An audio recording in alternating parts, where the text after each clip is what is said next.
അസ്സലാമു അലൈക്കും വറഹ്മത്തുള്ളാഹി വബറകാതുഹു. അൽഹംദുലില്ലാഹി വസ്സലാത്തു വസ്സലാമു അലാ അഷ്റഫിൽ മുർസലീൻ വഅലാ ആലിഹി വസഹ്ബിഹി അജ്മഈൻ. അമ്മാ ബഅദ്. അഊദു ബില്ലാഹി മിനശ് ശൈത്വാനിർ റജീം. ബിസ്മില്ലാഹിർ റഹ്മാനിർ റഹീം. ഇന്നല്ലാഹ വമലായികതഹു യുസല്ലൂന അലൻ നബി യാ അയ്യുഹല്ലദീന ആമനൂ സല്ലു അലൈഹി വസല്ലിമു തസ്ലീമാ. ഏറ്റവും ബഹുമാനവും ആദരവും നിറഞ്ഞ പ്രിയമുള്ള മുഅ്മിനീങ്ങളെ, അല്ലാഹു റബ്ബ് സുബ്ഹാനഹു വ തആല അവൻ്റെ യഥാർത്ഥ മുത്തഖീങ്ങളായ ഇബാദുകളെ കൂട്ടത്തിൽ നമ്മൾക്ക് ചേർത്ത് അനുഗ്രഹിക്കുമാറാകട്ടെ. പരിശുദ്ധമാക്കപ്പെട്ട റബീഉൽ അവ്വൽ മാസത്തിലെ ആദ്യത്തെ ദിനത്തിലാണ് നമ്മളൊക്കെ ഒരുമിച്ച് കൂടിയിരിക്കുന്നത്. ഈ റബീഉൽ അവ്വൽ മാസത്തിന് വലിയ മഹത്വമുണ്ട്. ആദരവായ മുത്തു മുഹമ്മദ് മുസ്തഫ സ്വല്ലല്ലാഹു അലൈഹി വസല്ലമ തങ്ങളുടെ ജന്മദിനം കൊണ്ട് അനുഗ്രഹീതമായ ഒരു മാസം. ഈ ഒരു മാസത്തിൽ അവിടത്തെ കുറിച്ച് പാടാനും പറയാനും അല്ലാഹു തആല നമ്മുടെ നാവിനൊക്കെ നല്ല ശക്തി നൽകി അനുഗ്രഹിക്കുമാറാകട്ടെ.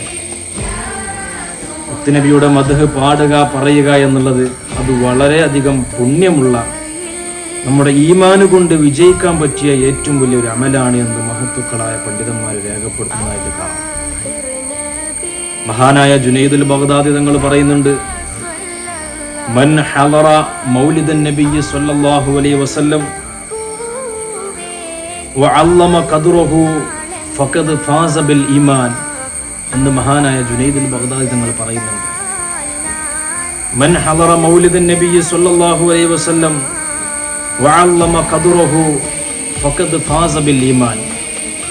ആരെങ്കിലും ഒരാൾ മുത്തുനബിയുടെ മൗലിദിനെ ബഹുമാനിച്ചുകൊണ്ട് ആദരിച്ചുകൊണ്ട് ആ മൗലിദിന്റെ സദസ്സിൽ പങ്കെടുക്കുകയും അതിൻ്റെ പുണ്യങ്ങൾ മനസ്സിലാക്കിക്കൊണ്ട് ആ ഒരു മൗലിദിന്റെ സദസ്സിൽ പങ്കെടുക്കുകയും ചെയ്തു കഴിഞ്ഞാൽ ഫഖദ് ഫാസ ബിൽ ഈമാൻ, ഈമാൻ കൊണ്ട് അവൻ വിജയിക്കുമെന്ന് മഹാനായ ജുനൈദുൽ ബഗ്ദാദി തങ്ങൾ പറയുന്നു.